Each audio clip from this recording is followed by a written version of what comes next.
हम उनसे और सभी लोगों से उम्मीद करते हैं कि पूरे महाराष्ट्र का, अगर महाराष्ट्र की बात करें, गली कुचे में रहने वाला, गांव में रहने वाला मुसलमान आपकी तरफ एक नजर से देखता है कि ये मेरे कौम का आदमी, मेरे कौम का नेता क्या कर रहा है। आप देख रहे हैं आमना सामना मीडिया।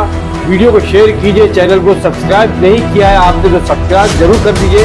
मैं जनाब डॉक्टर असलम बारी साहब को इस शेर के साथ आवाज़ देता हूँ कि मुझको इससे क्या गरज सुबह है कि शाम है, मुझको इससे क्या गरज सुबह है कि शाम है, खिदमत अहले चमन हर वक्त मेरा काम है।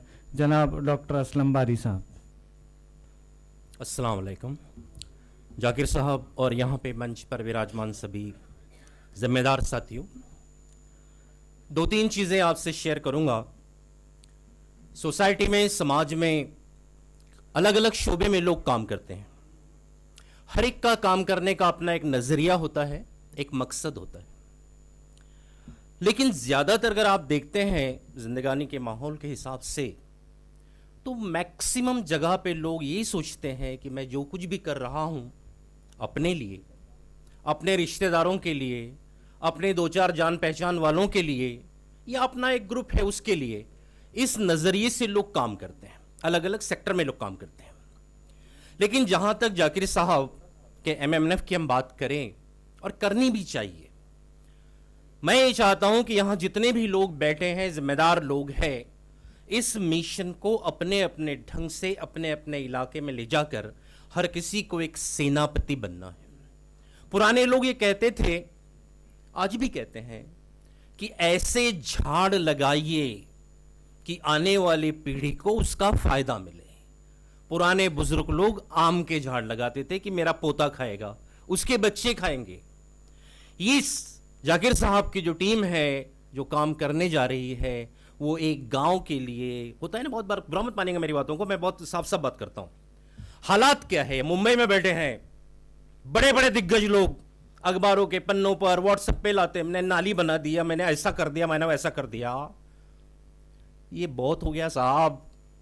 हम उनसे और सभी लोगों से उम्मीद करते हैं कि पूरे महाराष्ट्र का, अगर महाराष्ट्र की बात करें, गली कुचे में रहने वाला, गांव में रहने वाला मुसलमान आपकी तरफ एक नजर से देखता है कि ये मेरे कौम का आदमी, मेरे कौम का नेता क्या कर रहा है। लोगों ने वो धंधे छोड़ दिए, लेकिन अल्लाह का करम है कि जाकिर साहब जैसा बंदा निकला है जो रात दिन 24/7 काम करता है। सोचने वाली बात है, जो लोग मोमेंट में हैं, दिल खोल के काम करते हैं, अपने से आगे का सोचते हैं, वही लोग इन चीजों को समझ सकते हैं।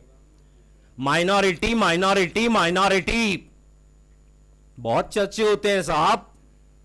पूरे भारत की बात कर रहा हूं मैं, पूरे भारत की, महाराष्ट्र की नहीं। जो कमिश्नरेट बना है, आयुक्तालय बना है, अल्पसंख्यक आयुक्तालय, सिर्फ और सिर्फ इस आदमी के दिमाग की उपज है। किसी नेता को, किसी तंजीम को पूछो कि आयुक्तालय क्या होता है, वो बगले झांकता है, इधर उधर देखता है। इतना बेहतरीन काम सर ने किया है। तो आयुक्तालय बन गया है, गवर्नमेंट ने जीआर निकाला है। उस आयुक्तालय के साथ में हर जिले में कलेक्टर ऑफिस के अंतर्गत सेपरेट अल्पसंख्यक कक्ष बनने का जीआर निकला है। अखबार पढ़िए, टीवी देखिए, कल परसों सरकार ने जो फैसले लिए हैं, वहां कहीं ना कहीं एमएमएनएफ का दबाव है। मौलाना आजाद मंडल का कैपिटल कल सरकार ने 1000 करोड़ तक डिक्लेयर किया है। जो माइनॉरिटी की स्कूलें हैं, वो माइनॉरिटी के स्कूलों को कुछ साल पहले तक उनके डेवलपमेंट के लिए 2 लाख मिलते थे, कल के जीआर के हिसाब से अब 10 लाख मिलने वाले हैं। औरंगाबाद, जिसे आजकल छत्रपति संभाजी नगर कहते हैं, वो औरंगाबाद में बहुत से बदलाव आए हैं। आयुक्तालय तो बना शुरुआत में हज हाउस में, कल परसों के मीटिंग में गवर्नमेंट ने उसके लिए अलग से, अलग बिल्डिंग बनाने के लिए अलग से फंड रिलीज किया है। उसी प्रीमाइसिस में, क्योंकि अल्पसंख्यक मंत्रालय के अंतर्गत, आयुक्तालय के अंतर्गत अलग अलग चीजें आने वाली है, उसके लिए अलग से सेपरेट वक्फ बोर्ड की बिल्डिंग बनने वाली है। मौलाना आजाद मंत्रालय की सेपरेट बिल्डिंग बनने वाली है। इसका फंड गवर्नमेंट ने रिलीज किया है। मदरसों की तो बात हो गई है। ऐसी बहुत सारी चीजें हैं जिसके पीछे जाकिर साहब की सोच है, एमएमएनएफ लगी है और जरूरी है। मैं तो बहुत साफ कहता हूं, मैं जब कैंडल लेके चिराग लेके ढूंढता हूं, इस सोच को लेके चलने वाला कोई और तंजीम है क्या? दूर दूर तक नहीं दिखता है साहब, दूर दूर तक नहीं है। लेकिन यह जरूरत है, हर समाज में उनके अपने लोग किसी भी राजनीतिक दल में हो, अपने कौम की बात करके उसके सोशल इकोनॉमिकल डेवलपमेंट के लिए झंडा लेके निकलते हैं। मेरे और आपके कौम में कितने हैं? इसलिए इस सोच को बढ़ाना है, इस चीज को हर जगह लेके जाना है। सरकार अपना काम करती है, सरकार फतवा निकाल देती है, लेकिन उसका इंप्लीमेंटेशन करना, उसको लागू करना, उसको हर जगह ले जाना बहुत जरूरी है साहब। इसलिए हमारी और आपकी सर के साथ नजर जो है वो बिल्कुल खुली रहनी चाहिए। 2001 जो पढ़ने लिखने वाले बच्चे हैं वो जानते हैं कि हमारे यहां पर एससी समाज के लिए 2008 से बार्टी नाम की संस्था काम कर रही थी। जब मराठा का रिजर्वेशन कैंसिल हुआ तो 2008 में सारथी आई, ओबीसी के लिए 2009 में महाज्योति आई। जिनका वाली कोई नहीं, जिनको कोई सहूलत नहीं, उसके लिए कुछ भी नहीं। तब जाकिर साहब ने आवाज दी, अगर हर समाज के लिए है तो why not for minority and why not for Muslim. ये मार्टी अपने आप नहीं बना, मार्टी के लिए जद्दोजहद करनी पड़ी। ठीक है, सरकार है, उसका मिशन है, नाम कम ज्यादा हो सकता है, हमें नाम से परवाह नहीं है। हमारा मिशन है जैसे दूसरे समाज के लिए है, हमारे लिए भी, हमारे बच्चों के लिए भी वो चीज कायम होनी चाहिए। वो चीज सरकार को प्रेशर में, दबाव में करनी पड़ी है। और वो मार्टी का कार्यालय जो है वो भी आपके औरंगाबाद में रहने वाला है, शुरुआत है। लेकिन मैंने जैसे कहा कि इस चीज पर हमको सबको नजर रखनी है। हम हक दिवस मनाने के लिए सरकार से कहते हैं, सरकार ने 1 लाख रिलीज किया, लेकिन आपकी और मेरी सबकी जिम्मेदारी है अपने अपने शहर में, सरकार हो, एनजीओ हो, स्कूल हो, छोटे छोटे इदारे हो, हम सब शुरुआत करें। बताए पब्लिक को यह हक दिन क्या है।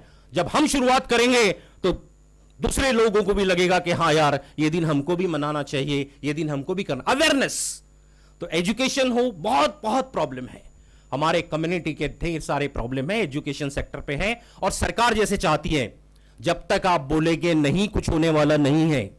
इसलिए ये चीज को लेके चलना है। यंग पीढ़ी है, नए बच्चे हैं, एजुकेशन सेक्टर में भी काम हो रहा है और हमने एक 15-16 मुद्दों की लिस्ट बनाई है, आप तक वो लिस्ट पहुंचेगी। इन सारे मुद्दों को लेके चलना है। जहां कहीं भी लगता है कि अनजस्टिस हो रहा है, जहां कहीं भी लगता है कि कौम के साथ नाइंसाफी हो रही है, वहां पे खड़े होना है। और जैसे भाई ने कुछ देर पहले कहा कि आपकी तंजीम, आपका एनजीओ जो है वो काम करे, नो प्रॉब्लम। लेकिन ये जो एनजीओ का जो अपना ग्रुप है एमएमएनएफ, ये थोड़ा सा अलग हटके है। आपके अपने काम जो है, दीन के काम हो और पब्लिक को मदद करने के काम हो, करते रहिए, नो प्रॉब्लम।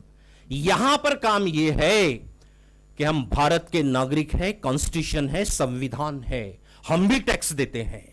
अगर सरकार के नियमों के हिसाब से कुछ चीजें एज अ वेलफेयर सरकार इन इन इन इन वर्गों को देती है, तो फिर मुसलमान को क्यों नहीं देती? उसको भी मिलना चाहिए। इसलिए जब तक यह आवाज आप बुलंद नहीं करोगे, कुछ नहीं होगा। इसलिए इस मिशन को लेकर निकले हैं। पूरे महाराष्ट्र में वर्क हो रहा है, लेकिन इसे और ताकत के साथ चलना है। कोई प्रॉब्लम नहीं है। जैसे कहते हैं ना, पुराने लोग कहते थे कि यार गाय बैल तो बहुत सारे होते हैं, लेकिन शेर एक ही होता है। वो अकेला शेर अपना दबाव बना के रख सकता है। तो शासन प्रशासन पे इस शेर ने अपना दबाव बनाया है। और हर गांव में 2 लोग, 5 लोग, 10 लोग भी अगर हो ना, तो बहुत कुछ कर सकते हैं। तो एक मिशन को लेकर चलना है और मिशन यही है, एक वाक्य में आखिरी मिशन, कि भैया मुझे कुछ नहीं चाहिए यार, अल्लाह ने जो दिया है वो दिया है, मुझे कुछ नहीं चाहिए। लेकिन इस उम्र में, इस हयाती में मैं मेरे कौम के लिए, मेरे लोगों के लिए क्या कर सकता हूं, यह सोच होनी चाहिए। और यह सोच एमएमएनएफ की है। यह आदमी अपने इस उम्र में रात दिन घूम रहा है। ये किसी नेता के पैर नहीं पड़ता है, किसी लोगों के तलवे नहीं चाटता है, ये किसी बड़ी पार्टी के आगे पीछे नहीं घूमता है। ये अपने कौम के लिए घूम रहा है, करके परेशान है। और आप और हम सब इनके साथ खड़े हैं। हम भी जानते हैं, क्योंकि आज का जमाना ऐसा है, किसी के साथ चिपक जाओ बहुत कुछ मिल जाएगा। लोग लॉलीपॉप देते हैं, आ जाओ जी, आ जाओ जी, हमारे साथ आ जाओ। बहुत है सोसाइटी में, हर समाज में है। लेकिन कुछ लोग बिरले हैं, इक्कड़ दुक्कड़ है, जिसमें जाकिर साहब जैसे लोग हैं जो अपने लालच के लिए कहीं नहीं जाते हैं, जो सिर्फ और सिर्फ अपने समाज की, कौम की बात करते हैं। और भी कॉन्स्टिट्यूशन के दायरे में, संविधान के बाहर कुछ नहीं मांग रहे हम लोग, जो कुछ भी है संविधान के तहत मांगते हैं, और इसीलिए सरकार को झुकना पड़ता है, सरकार को मानना पड़ता है। तो फिर से एक बार, जो बड़े बड़े काम हुए हैं और जो आगे काम होने वाले हैं, उस काम को पब्लिक तक पहुंचाना है, पब्लिक तक बताना है। और नेता हो, समाज हो, पार्टी हो, राजनीति हो, पब्लिक हो, बड़े से बड़े लोग भी हो, तो उनके सामने भी डंके की चोट पे हमको, आपको सबको यह कहना है कि ये जो मिला है, ये जो सरकार ने दिया है, इस बंदे के कारण दिया है। ये उन नेताओं के सामने भी हमको और आपको कहना है, ये मिशन अगर नहीं होता, ये आंदोलन नहीं होता, ये हर जगह कागज पत्र नहीं पहुंचाते, हर जगह धरने प्रदर्शन नहीं होते, हर जगह घेराव नहीं होते, तो सरकार का मुंह नहीं खुलता है। डेमोक्रेसी में सरकार का मुंह तब खुलता है जब उनकी गर्दन दबानी पड़ती है, मीडिया में उनको बेनकाब करना पड़ता है, नंगा करना पड़ता है, तब कुछ हासिल होता है। और वो मिशन एमएमएफ लेके निकला है, हम सब उसके सिपाही है। आने वाले दौर में हम अपने कौम के लिए, समाज के लिए, उपेक्षित लोगों के लिए, वंचितों के लिए जो कुछ भी होगा वो हासिल करने की कोशिश करेंगे। और अल्लाह से दुआ यही है कि ये हमारा कायद, इन्हें लंबी उम्र मिले और हम सब इनके साथ अपने कौम की भलाई के लिए कुछ काम कर सके। शुक्रिया, अल्लाह हाफिज।